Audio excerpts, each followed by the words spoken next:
Hi, welcome to ராம்ஸ்கோப். இன்றைக்கி நம்ம பார்க்க போகிறது மே 4th 2026 எலெக்ஷன் ரிசல்ட்ஸுக்கு அப்புறம் தமிழ்நாடு அண்ட் நேஷ்னல் லெவலில் ஒரு பொலிட்டிக்கல் எர்த்குவேக் நடந்திருக்கு.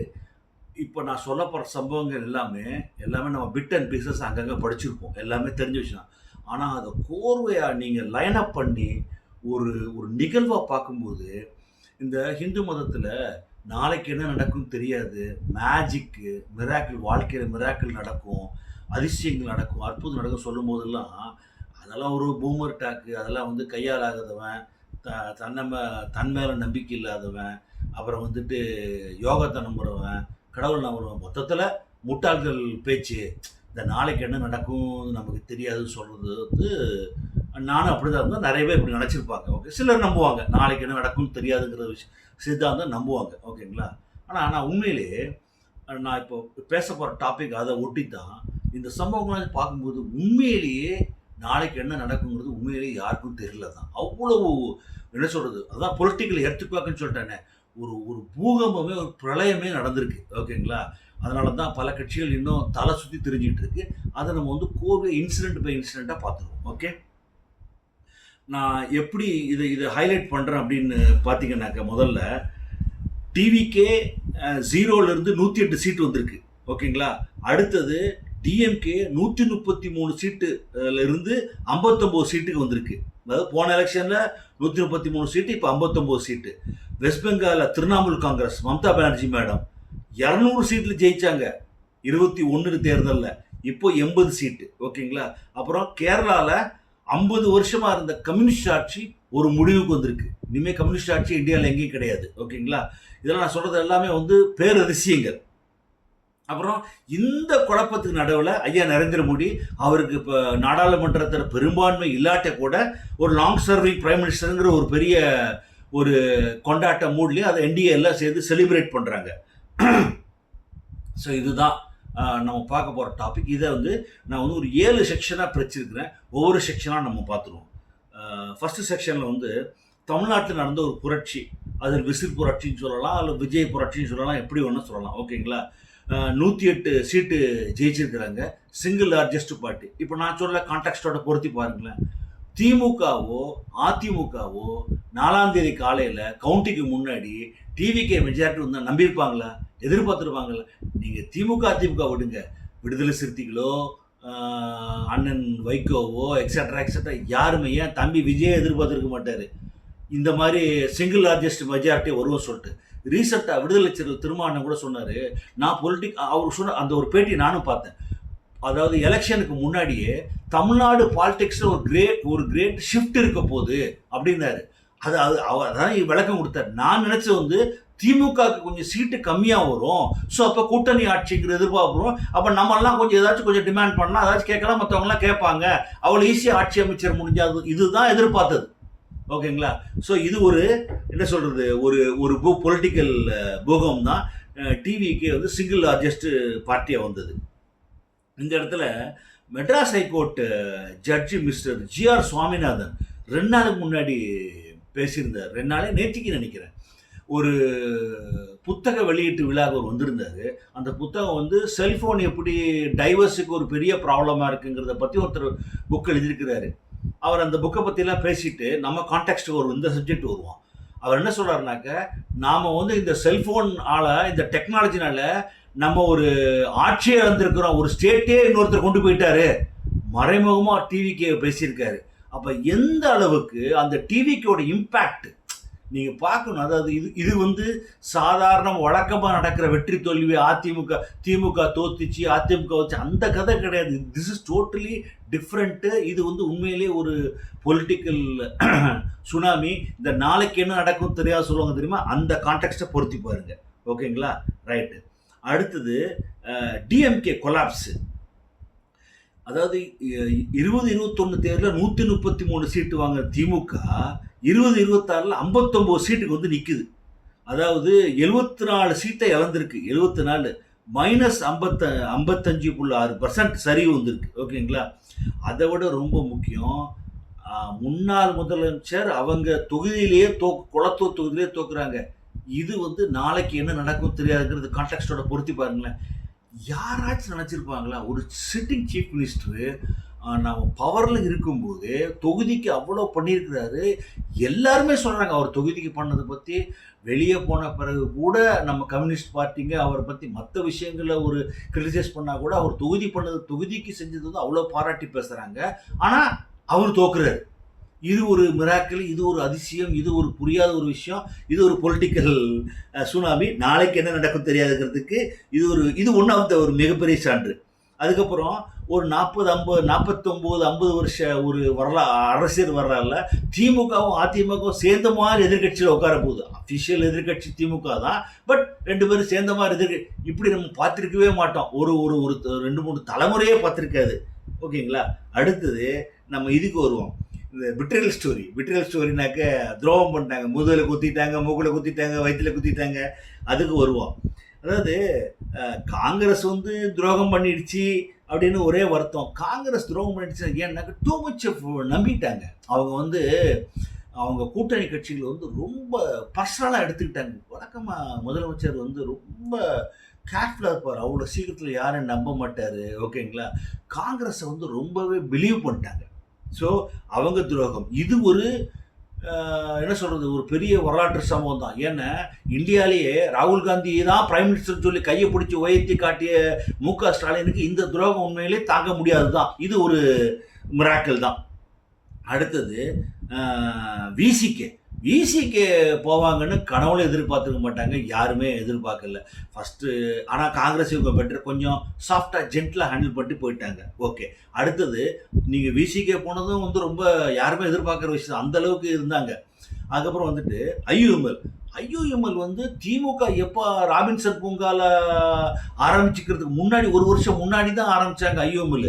அப்பத்திலிருந்து திமுக கூட தான் கூட்டணி. ஓகேங்களா? அவங்களுக்கு திமுக விட்டே யாருமே தெரியாது. அவங்க வெளியே போயிட்டாங்க. ஓகேங்களா? வெளியே போயிட்டு இப்போ நம்ம 2ஆம் கட்ட தலைவர், 3ஆம் கட்ட தலைவர்கள் வந்து திமுகவுக்கு வந்து கிளாஸ் எடுக்கிறாங்க, அட்வைஸ் பண்ணுறாங்க. அந்த அளவுக்கு ஆகி போச்சு. ஓகேங்களா? ஸோ இது வந்து இந்த இந்த டிஎம்கே அந்த அந்த டீம் இருக்கு இல்லையா, இது கம்ப்ளீட்டாக வெளியே போனது உண்மையிலேயே ஒரு பெரிய ஒரு அன்எக்ஸ்பெக்டட் திங் தான். அதில் வேற கம்யூனிஸ்ட் என்ன சொல்கிறது அப்படின்னாக்க, திமுக கூட்டணியில் இப்போ யாருமே இல்லைன்றாங்க. யாருமே இல்லைன்னு சொல்ல முடியாது. மேபி மதிமுக மேபி ஃபியூ டேஸில் வெளியே போகலாம். இன்னும் தேமுதிக இருக்குது, இன்னும் சின்ன சின்ன கட்சிங்க இருக்குது. ஓகேங்களா? ரைட்டு. அடுத்தது பார்த்தீங்கன்னாக்க ஏடிஎம்கே ஸ்பிளிட்டுக்கு வருவோம். ஓகேங்களா? இது வரைக்கும் இல்லாத ஒரு இது. ஆனால் இதில் ஏடிஎம்கே ஒரு சின்ன ஒரு நல்ல விஷயம் நடந்திருக்கு. 37 சீட் எடுத்திருக்காங்க 2021. இப்போ 2026 43 சீட் எடுத்திருக்காங்க. ஒரு சின்ன கெயின் கிடச்சிருக்கு. ஓகேங்களா? ஆனால் இந்த சிவி சண்முகம் குரூப்பு டிவிக்கு பேக் பண்ணது, இதெல்லாம் வந்து எடப்பாடி என்ன கனவோடு எதிர்பார்த்துருக்க மாட்டார். அதுவும் ஒரு வெளியே வந்து அது ஸ்பிளிட் ஆகிட்டு வெளியே போகிறதுக்கு காரணங்கள் சொன்னார் பாருங்க. அதெல்லாம் என்ன சொல்கிறது, எடப்பாடி அண்ணன் வந்து திமுக கூட ஜாயின் பண்ணுறது பிளான் போட்டார். அது என்கிட்டே சொன்னார். எனக்கு அதிர்ச்சி ஆகிட்டேன், அதிமுக தொண்டர்களை கொந்தளிச்சிட்டேன்னு பாருங்க. அதெல்லாம் வந்து நடந்துச்சோ நடலையோ, அப்படியே நடந்திருந்தா கூட உங்களை நம்பி பேசப்பட்ட விஷயம் அந்த மொமெண்ட்டில் வரைக்கும் நீ அங்கே தான் இருந்தீங்க, அது பேசியிருக்க கூட. இதெல்லாம் வந்துட்டு யாருமே எதிர்பார்த்துருக்க மாட்டாங்க. ஓகே. அடுத்தது எடப்பாடி பன்னீர்செல்வம். இது ஒரு வகைக்கு நல்லது. எலெக்ஷனுக்கு முன்னாடியே ஓபிஎஸ் அண்ணன் திமுகவுக்கு போயிட்டாரு. ஓகேங்களா? திமுக தோத்தாலும் அவர் தொகுதியில் அவர் ஜெயிச்சிட்டாரு. ஓகேங்களா? ஸோ இனிமே வந்து இந்த தர்ம யுத்தம், ரெட்டையில யாருக்கு, அதிமுக யாரு, பொதுச்சாளர் எனக்கு வேணும், அந்த பஞ்சாயத்து அண்ணன் எடப்பாடிக்கு கிடையாது. ஒரு தலைவலி முடிஞ்சிச்சு ஒன்ஸ் ஃபார் ஆல். ஓகேங்களா? அதுக்கப்புறம் தமிழ்நாடு பொலிட்டீஷியன்ஸ் கிட்ட ஒரு மைண்ட் செட்டு ஷிஃப்ட் ஆகிருக்குன்னு பார்க்குறேன். இது வந்து ஒரு என்ன சொல்கிறது, ஒரு அதிசயம்தான். ஓகேங்களா? என்னன்னாக்க தமிழ்நாடு பூமர் பொலிட்டீஷியன்ஸு ஜென்சி பற்றி பேசுகிறாங்க, சோஷியல் மீடியா பேசுகிறாங்க, இன்ஸ்டாகிராம் பேசுகிறாங்க, அல்கரிதம் பேசுகிறாங்க. அல்கரிதம்லாம் நினச்சி கூட பார்த்துருக்க மாட்டாங்க. அல்கரிதம் போல ஒரு ஸ்பெல்லிங் தெரியுமான்னு தெரியாது, வேறு விஷயம். ஆனால் பேசுகிறாங்க. ஆனால் என்னோட ஒப்பீனியனில் இந்த பூமர் பொலிட்டீஷியன்ஸ் வந்து 4ஆம் தேதி எலெக்ஷன் ரிசல்ட்டுக்கு முன்னாடி வரைக்கும் இதெல்லாம் என்னன்னே தெரிஞ்சிருக்காது. 4ஆம் தேதிக்கு அப்புறம் தலையை பிச்சுட்டு இருப்பாங்க. என்னடா நடக்குது, எங்கே தான்டா தவறு நடந்துச்சுன்னு அப்போ உட்காந்து அவங்க டீம்லேருந்து சொல்லியிருப்பாங்க, இதெல்லாம் நடந்திருக்கு, இப்படிலாம் இருக்குது அப்படியாவது சொல்லி கேட்டிருப்பாங்க. ஸோ அதுக்கப்புறம் இவ்வளோ பெரிய ஒரு சேஞ்ச் நடந்திருக்கு. ஸோ இது ஒரு அதிசயமாக பார்க்குறேன் நான். அதுக்கப்புறம் பார்த்தீங்கன்னாக்க இது ரொம்ப முக்கியம். அதாவது நம்மலாம் யாருமே எதிர்பார்க்காத ஒரு விஷயம். அதாவது இந்த திமுக அதிமுக அலையன்ஸு, அண்ணன் எடப்பாடி சிஎம் ஆக்குறது, அதுக்கப்புறம் திமுக அதிமுக சேர்ந்து அண்ணன் திருமாவளவனை ஆக்குறது, அப்புறம் தலித் முதலமைச்சர் வரக்கூடாதுன்னு சொல்லி அண்ணன் எடப்பாடி வந்து தடுத்து நிறுத்துனதாகவும், இது ஒரு கான்ஸ்பிரசி தியரி. இது எங்கேயுமே ரெக்கார்டா வரல. ஆனால் அது ஒரு கான்ஸ்பிரசி தியரி. இந்த கான்ஸ்பிரசி தியரி ஏன் ரொம்ப ஹாட்டாக இன்னும் ஓடிக்கிட்டு இருக்கு அப்படின்னாக்க, இதை விசிக்கு கன்ஃபார்ம் பண்ணுறாங்க பேட்டிகளில், கம்யூனிஸ்ட் பார்ட்டி கன்ஃபார்ம் பண்ணுறாங்க, ஐஎம்எல் காதர் மோதி அண்ணன் கன்ஃபார்ம் பண்ணுறாரு, சிவி சண்முகம் கன்ஃபார்ம் பண்ணுறாரு, இன்னும் மற்றும் பலர். ஓகேங்களா? இதில் வந்து ஹோல் தமிழ்நாடு ரொம்பவே ஷாக் ஆயிடுச்சு. அதை விட நம்ம முதலமைச்சர் ஜோசப் விஜய் அவர்கள் திருச்சியில் பேசும்போது இந்த இந்த கான்ஸ்பிரன்சி தியரியை பேசிட்டு டைரக்டாக முன்னாள் முதலமைச்சரை குற்றம் சாட்டினார். ஸோ அப்போ என்ன ஆகுதுன்னா சம்திங் இஸ் ஹேப்பன். இது ஆனால் இது வந்து ரொம்ப ஒரு ஒரு சேடான விஷயம்தான். இதில் என்ன தெரியுமா, நம்ம டிவிக்கு குருவைக்கு நன்றி சொல்லணும். அந்த 108ஓட நின்று போச்சு பாருங்க. அந்த 108ஓட நின்று போனதுனால தான் பல பேரோட, பல அரசியல் கட்சியினுடைய அசிங்கமான கோரமான முகம், ஒரு கேவலமான புத்தி வெளியே வந்திருக்கு. ஒருவேளை டிவிக்கே வந்து 70-80 வந்தால் சாலிட எதிர்கட்சி உட்காந்துருக்கும். அப்போ என்ன பண்ணிப்பாங்க, இவங்களே வந்து ஆட்சியாண்டிருப்பாங்க. இந்த ஜென்சி அப்புறம் அல்கிருத பற்றிலாம் தெரிஞ்சிருக்காது இவங்களுக்கு. ஓகேங்களா? மேபி லைட்டாக தெரிஞ்சிருக்கும், அதை பற்றி கண்டுக்க மாட்டாங்க. அப்புறம் பார்த்தீங்கன்னாக்க இந்த மாதிரி இந்த என்ன சொல்கிறது, நாம் 2 பேரும் சேர்ந்து முதலமைச்சராகவும் அவங்க கூட்டணி, இந்த மாதிரி தீயெல்லாம் வெளியே வந்திருக்காது. நிறைய அசிங்கமான விஷயம் வெளியே வந்திருக்காது. இந்த 108 வந்து ஸ்ட்ரக் ஆனதுனால தான் பல முகங்கள், உண்மை முகங்கள் எல்லாம் நமக்கு வெளியே வந்திருக்கு. டிவிக்கேவும் இந்த 108 வந்தனால தான் இந்த அதிமுகவோட ரெபல் குரூப்கிட்ட பேசுறது, அவங்க வீட்டுக்கு இவங்க போகிறது, ஒரு சிக்னலை கொடுக்குறது, அதுக்கப்புறம் அவங்க சப்போர்ட்டை வாங்கிக்கிறது, எல்லா விதமான, அதாவது அரசியல் இதெல்லாம் சாதாரணமாக பார்க்குற வேலையை தம்பி விஜயும் சூப்பராக பண்ணுறாப்புல. என்ன பண்ணுறது, வேறு வழி கிடையாது. அப்புறம் இப்போ தான் நம்ம ஒரு விஷயத்தை ரியலைஸ் பண்ணணும். அதாவது உண்மையிலேயே ஒரு ஸ்ட்ராங் லீடர், ட்ரூ லீடர்ஷிப் தேவைப்படுது. ஐயா கலைஞரோ ஜெயலலிதா மேடமோ இருந்திருந்தா இந்த மாதிரி ஒரு அரசியல் வந்து இவ்வளோ தரம் தாழ்ந்து கேவலமாக கொண்டு போயிருக்க மாட்டாங்கன்னு நான் முழுமையாக நம்புகிறேன். ஓகேங்களா? அடுத்தது இந்த பிட்ரியல் ஸ்டோரியில் ஐயா ஸ்டாலின் வந்து ஒரு ட்வீட் ஒன்று போட்டிருந்தார். என்னன்னாக்க, காங்கிரஸ் எம்எல்ஏ வந்து யாரெல்லாம் ஜெயிச்சாங்களோ அவங்கெல்லாம் வந்து அறிவாலயத்துக்கு வந்து நன்றி தெரிவிக்கல.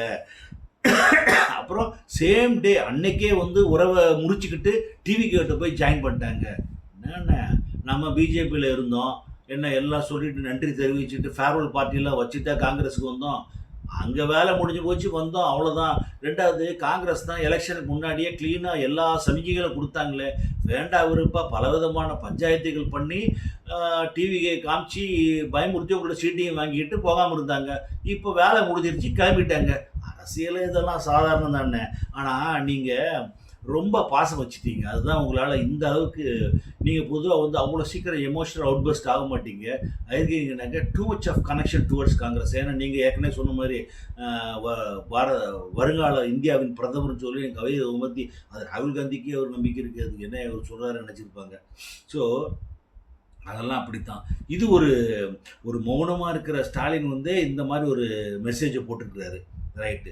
அடுத்து நம்ம வெஸ்ட் பெங்கால் வருவோம். செக்ஷன் 3, 3வது செக்ஷன் வரும். வெஸ்ட் பெங்கால் பிஜேபி ஒரு இமாலய சாதனை. நான் ஏன் அந்த இமாலய சாதனை சொல்கிறேன்னாக்க, இந்தியாவில் அதிகமாக முஸ்லீம்கள் பாப்புலேஷன் வாழும் இடம் வந்துட்டு வெஸ்ட் பெங்கால் தான். நிறைய இன்ஃபில்ட்ரேஷன், அதாவது பங்களாதேஷ்லேருந்து பாகிஸ்தான்லேருந்து நிறைய கும்பல் அங்கே உட்காந்துருக்கும். அதில் ஒரு பெரிய பிரச்சனை, அங்கே லாங்கஸ்ட் பார்டர், இன்னொரு கண்ட்ரி பார்டரும் அங்கே தான் இருக்குது. ஓகேங்களா?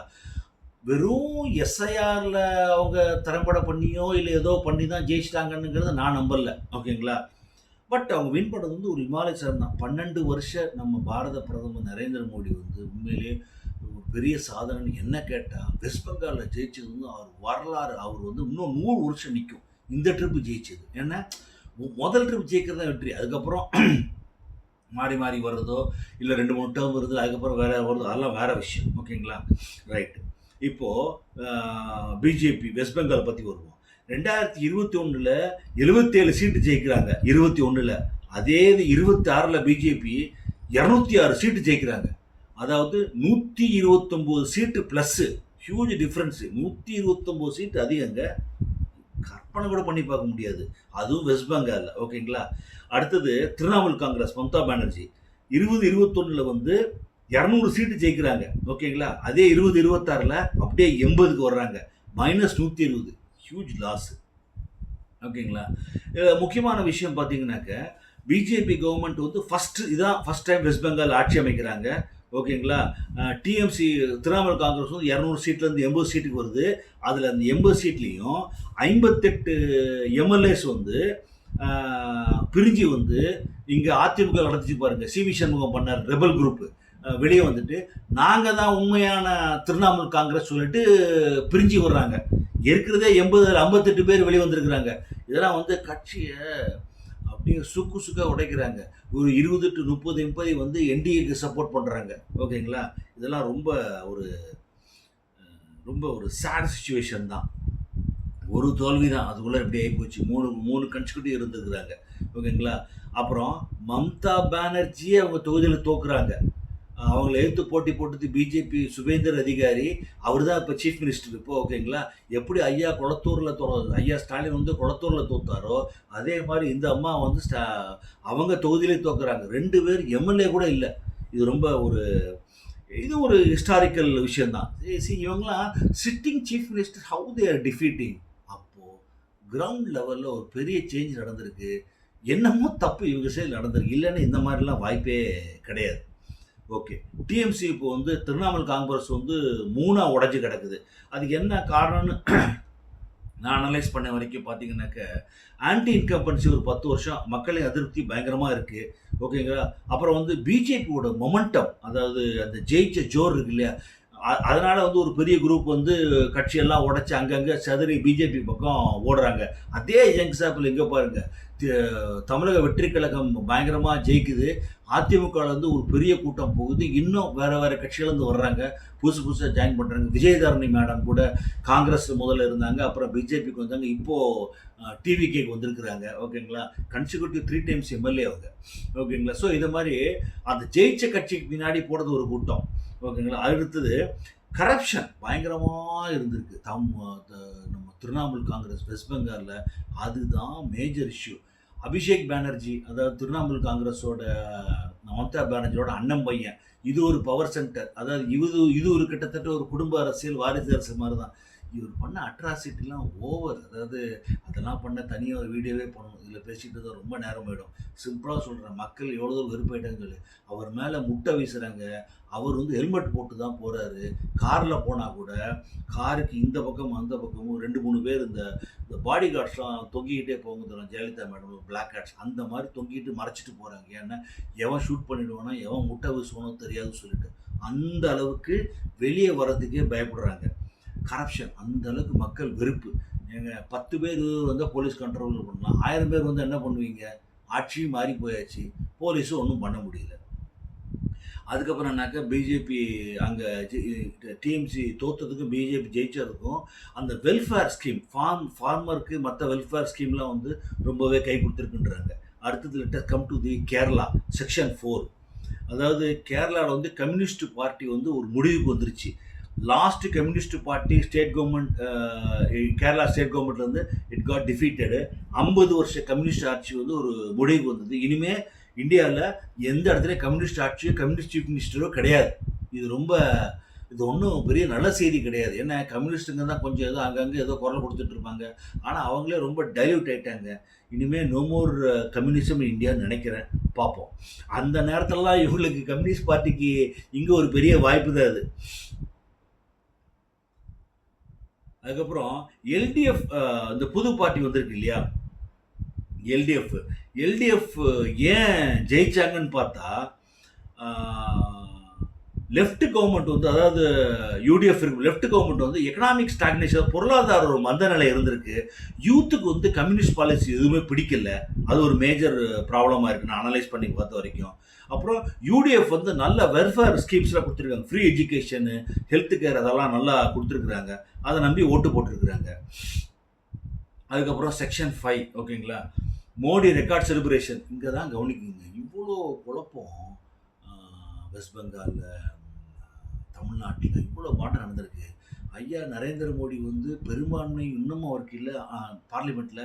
ஆனால் வந்து லாங்கஸ்ட் சர்விங் பிரைம் மினிஸ்டர் தைரியமாக கொண்டாடுறாரு. பிஜேபி ஸ்ட்ராங்காக நிற்குது. என்டிஏ அலையன்ஸும் இன்டாக்டாக இருக்குது. எந்த பிரச்சனையுமே இல்லை.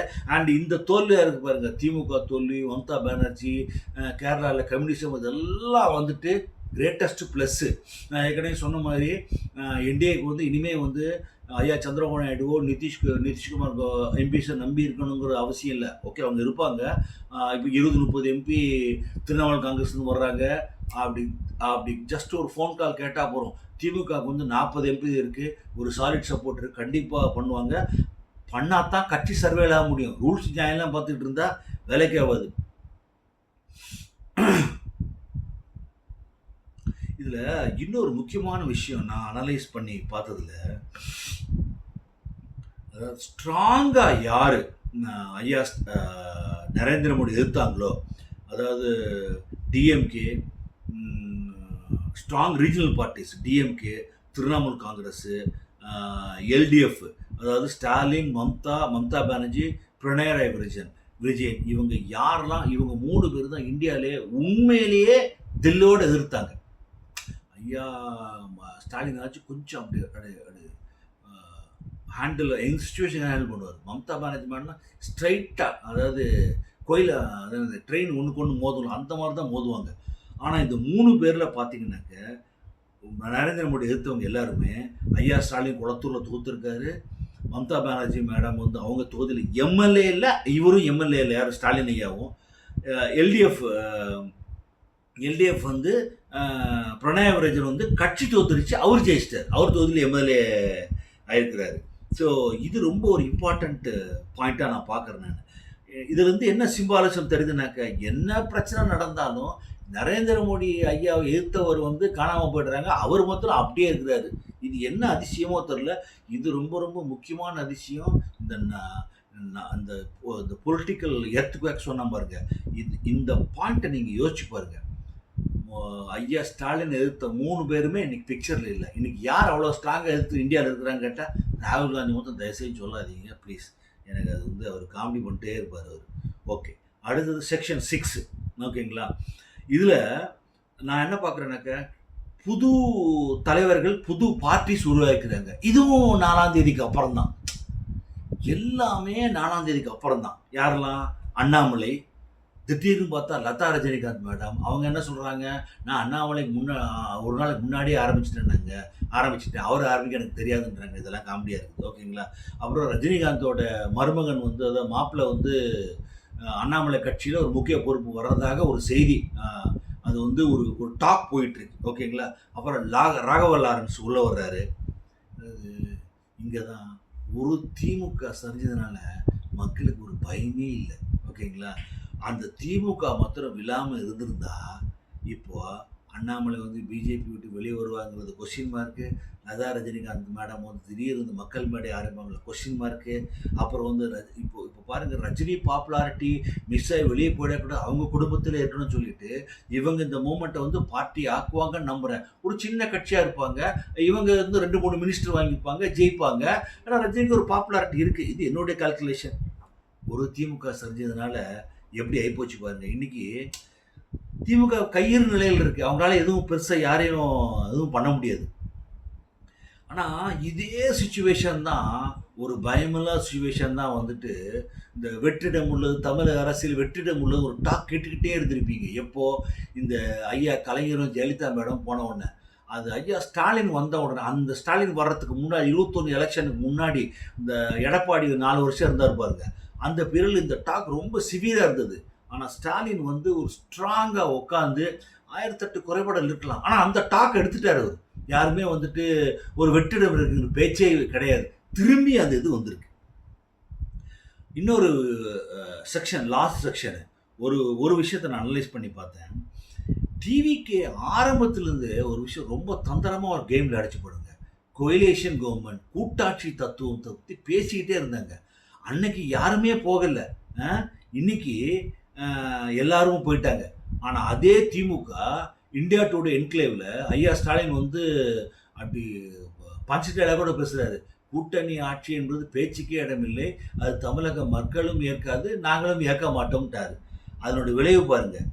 எந்த அளவுக்கு போய் நிக்குதுன்னு. ஆனா இனிமே ஆ நாளைக்கு என்ன நடக்கும்னு தெரியாதுங்கிற பாயிண்ட்ல அ மிராக்கிள் பாருங்க. இனிமே எனக்கு தெரிஞ்சு தமிழ்நாட்டுல கூட்டணி கட்சி தான் அடுத்த அட்லீஸ்ட் 15, 20 இயர்ஸ்.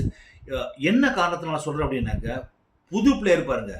அண்ணாமலை, டிவிகே, அப்புறம் டிஎம்கே ஓகே பழைய பிளேயர், ஏடிஎம்கே பழைய பிளேயர், என்டிகே ஓகேங்களா.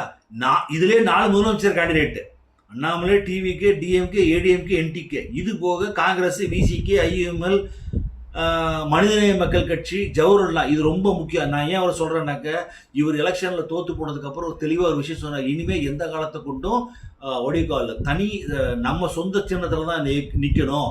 ஏன்னாக்க அவங்க உதயசூரியன் நின்னதுல போட்டி போட்டதுனால இப்போ இந்த வாய்ப்பு தாவேக்கு கூட சேர்ந்து ஒரு மினிஸ்ட்ரி வாங்க வாய்ப்பு போச்சு. ஜெயிச்சிருந்தா அவங்க சொந்த சின்னம் நின்று இருந்தா ஐயுஎம்எல் மாதிரி கண்டிப்பா இவங்களுக்கு ஒரு சீட்டு கிடைச்சிருக்கும். ஸோ இத்தனை இப்போ எல்லாருமே வந்து என்ன பண்ணுவாங்க, கூட்டணி போட்டு மேபி என்டிக்கு வந்து நாம் தமிழர் வந்து அண்ணாமலை கூட போகும் ஓகேங்களா. திமுக அதிமுக போகலாம். ஆனால் என்ன ஆகும், கடைசியில் கூட்டணி கட்சி ஆகணும். எல்லாரும் வந்து ஏற்கனவே 4 முதலமைச்சர் கண்டிட்டு இருக்கிறாங்க. So the point is political சுனாமிங்கிறது ஏப்ரல் 4க்கு அப்புறம் நடந்திருக்கு. இதை பற்றி உங்களோட கமெண்ட் என்னன்னு சொல்லுங்கள். தேங்க்யூ, பாய்.